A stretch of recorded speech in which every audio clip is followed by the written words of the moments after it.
Good afternoon, everyone. Thank you for waiting. Apologies on that. The Missouri Department of Health and Senior Services continues to be in the headlines for their bad behavior.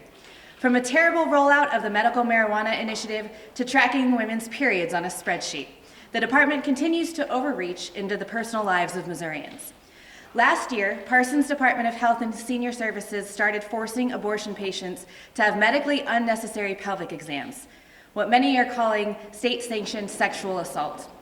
These unnecessary procedures disrespect patients and providers, which is why Representatives Carter, Bosley, and myself have filed House Bills 2617, 2475, and 2713. These bills protect patients by stating no physician or other health care provider shall perform a pelvic exam prior to the performance or induction of an abortion unless a physician determines that such examination is medically necessary.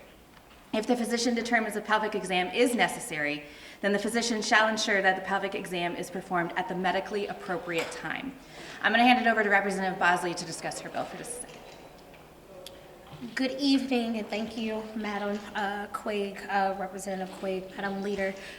For the record, I am State Representative Lakeisha Bosley, representing the 79th District in St. Louis City.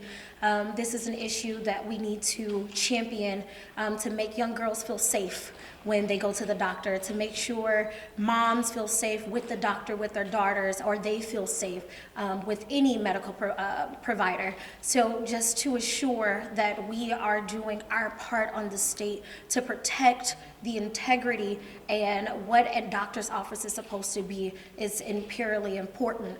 And you know, I am grateful to be able to be here amongst so many great leaders championing this issue and making sure that we are advocating for our daughters. So thank you.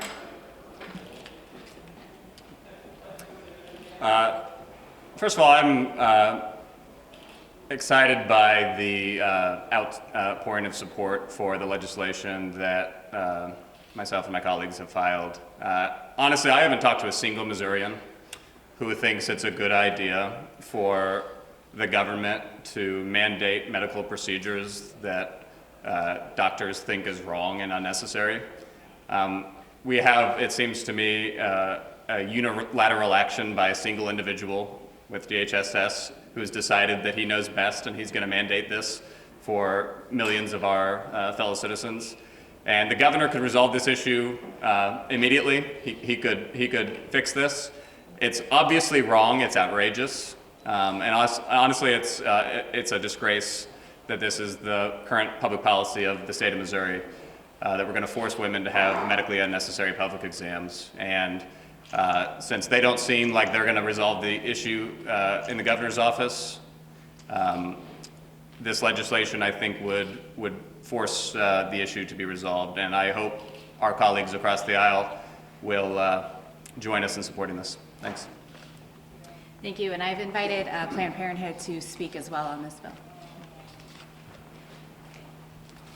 Thank you. Good afternoon, everyone. My name is Yamelsi Rodriguez, and I am the President and CEO of Advocates of Planned Parenthood of the St. Louis region. As you know, Planned Parenthood is the leading provider of sexual and reproductive health services and comprehensive, medically accurate education for people of all ages.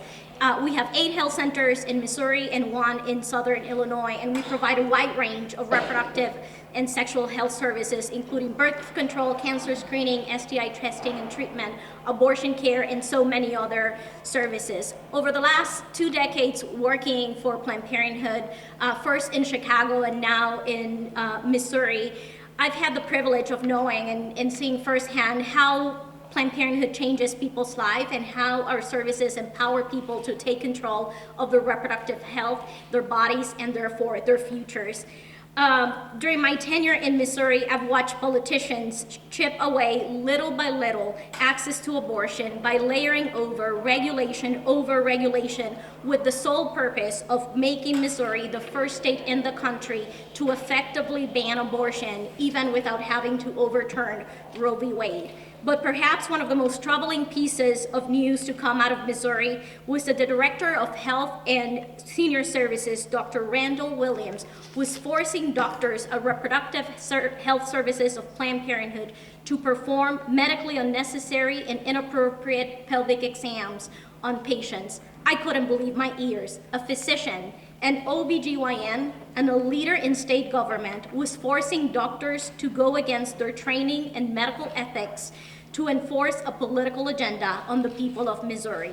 Under Dr. Williams and his boss, Governor Parson, the Missouri Department of Health was and still is forcing patients to have unnecessary pelvic exams before they can have a medication abortion. Experts agree. There is no medical reason to require a pelvic exam before a medication abortion because this is not an invasive medical procedure. Medication abortion only requires the intake of a series of pills. A pelvic exam is invasive and can be uncomfortable. Forcing patients to have a pelvic exam when it is not necessary, especially if the patient is very young or has experienced sexual assault, can be traumatizing. This mandate is state-sanctioned sexual assault. Patients deserve high-quality care informed by best practices and medical evidence, not medically unnecessary regulations imposed by politicians.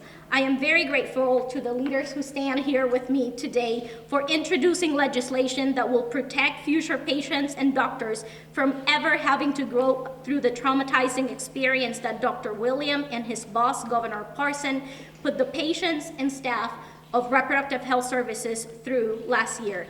HB 2475, HB 2617, HB 2713, and SB 1041 will stop this invasive and medically unnecessary pelvic exam and allow healthcare providers and experts to follow evidence-based best practices instead of politically motivated bureaucrats when caring for patients. Thank you. With that,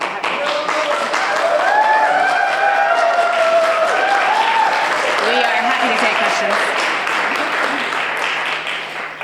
Any questions?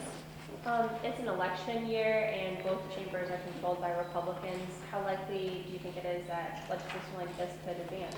Well, I feel like this is a question every time we have a press conference from the Democratic side. We know the numbers in Jefferson City. We know that in an election year that the Republican majority is going to file bills that they believe rally their base. It's very politically divisive. So no, we do not expect this legislation to move forward. But like everything else that the Democrats are filing, we believe that this is a conversation that is necessary, particularly when we're talking about the rights and bodily autonomy of Missouri citizens.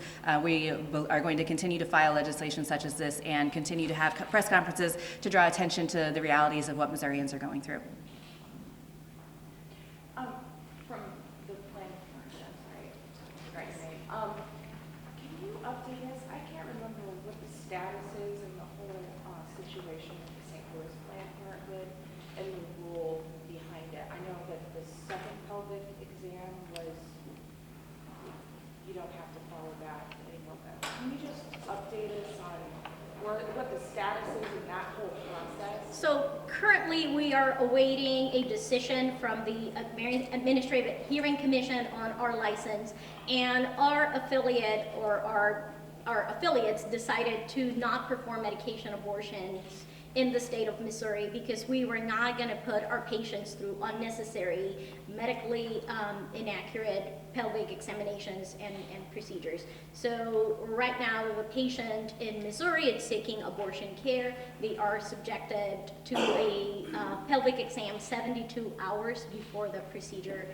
takes place, whether they're seeking a surgical abortion or a medication abortion.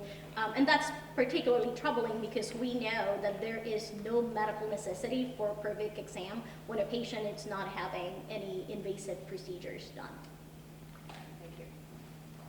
I believe in one of the reasonings for the pelvic exams was so that the doctors could be able to decide which procedure would be best suited for the patient. Do you have a response to that? I think it's exactly what we are asking to have happen through this bill, right? We want to leave those decisions in the hands of the medical professionals. So we are asking for the department to understand that that's a decision that needs to happen in the exam room between the doctor and the patient, and allow the doctor to decide at which point in the process the pelvic exam needs to happen, if it needs to happen at all, right? It's specifically, again, when we're talking about medication abortion, people are taking a series of medications and pills, and it's one of the reasons why they seek medication abortion over surgical procedures because they want to have that privacy and control over their bodies. Has any Republican, has there been any support from any of your colleagues across the aisle? No, and I can tell you that these bills were filed within the last week or so of filing. I have had some discussion with folks, and like a lot of the things that we talk about in this room behind the scenes, they agree with us, but putting their name on a bill such as this during election year has been proven difficult, so, Have any of them been referred yet? no. Any other questions? Okay, thank you all so much for being here. We appreciate your time.